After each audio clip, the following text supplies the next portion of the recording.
This book contains the records left us by a man whom, according to the expression he often used himself, we called the Steppenwolf.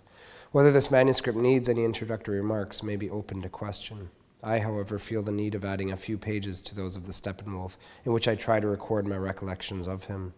What I know of him is little enough. Indeed, of his past life and origins I know nothing at all, yet the impression left by his personality has remained, in spite of all, a deep and sympathetic one. Some years ago, the Steppenwolf, who was then approaching 50, called on my aunt to inquire for a furnished room.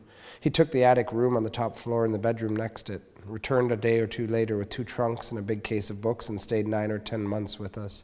He lived by himself very quietly, and but for the fact that our bedrooms were next door to each other, which occasioned a good many chance encounters on the stairs and in the passage, we should have remained practically unacquainted, for he was not a sociable man.